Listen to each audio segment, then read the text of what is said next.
ugu maqnaa dalka Kenya kulamadii uu la qaatay beesha caalamka ururgoboleedka IGAD iyo safaaradaha fadhigood yahay magaalada Nairobi. Muddo waxa ku maqnaa dalka Kenya halka waxa kula soo kulmay beesha caalamka aynu naqaano dalbixiyaasha ilaa 10 kamid ah safaaradaha halka degan iyo ururka IGAD.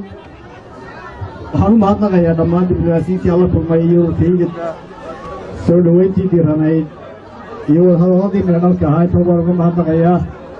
waxaanu ka wada hadalnay arrimaha doorashooyinka kaalmooyinka horumarineed ee la siiyo Somaliland. waxaanu kaba ka wada hadalnay arrimaha xuquuqul insaanka iyo isbedelada ka socda gobolka ee siyaasadeed dhaqaale iyo bulshada. waxaanu beesha caalamka u bandhignay oo aanu u cadaynay mowqifka xisbiga waddani aanu horena marano badan ugu celcelinay shacbiguna ka dherigsan yahay oo ah xisbiga waddani doorasho diyaar u yahay. beesha caalamka u soo bandhignay oo aanu u cadaynay sidii aanu shacbiga reer Somaliland ugu cadaynay in xisbiga waddani doorashooyinkii baarlamaanka iyo tii golayaasha deegaanka oo aan la kala reebin uu diyaar yahay waqtigii loogu talagalay iyo hadday maanta qabsoonayaan iyo inaanay dhaafin 2019. waxaanu kaloo beesha caalamka u bandhignay oo u cadaynay mowqifkii xisbiga ahaa inaanay doorashada ku gelaynin komishan ay kalsoonidii kala noqdeen. dhanka kale Cabdiraxmaan Cirro wuxuu iftiimiyay sida ay beesha caalamku ugu walaac weyn uga muujisay xaaladda xurriyatul qowlka Soomaaliland. beesha caalamku waxay aad iyo aad uga walwalsan tahay kutubashada iyo tacaddiga xuquuqul insaanka.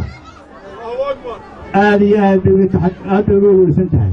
waxaanu cambaaraynaynaa oo si weyn u cambaaraynaynaa xadhigga abwaanada inta la xidhiidho la iska soo daynayo iyo kuwa weli jeelasha ku jira ee abwaan baasha ka mid yahay. waxaanu iyo Cabdiraxmaan ka mid yahay waxaanu si weyn u cambaaraynaa caburinta saxaafadda iyo hanjabaadaha iyo digniinaha loo dirayo intaba waanu cambaaraynaynaa. waxaanu cambaaraynaynaa mas-uuliyiinta xisbiga ee la iska xidhxidhayo ee in badani ka mid tahay golaha dhexe xisbiga oo ugu dambeeyey xadhiggii cabdixakiim gaxnuud. dhanka kale wuxuu ka jawaabay hadallo ka soo yeeray xisbiyada u ciidiya kulmiye. waxaa isku filan u ciidiya kulmiye oo doorashadii gelaya.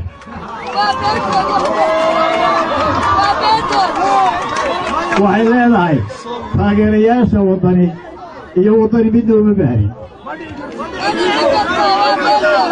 xaggee Somaliland lagu wadaa? walaalayaal waxaan idinku celinayaa mar labaad in Somaliland ay ku dhaqantay oo ku caanamaashay tala wadaag. dastuurkeedu wuxuu ku salaysan yahay tala wadaag. ma dhici karto in laba xisbi keligoodu tashadaan doorashada waddanka kama qaban karaan waddani la'aantiis.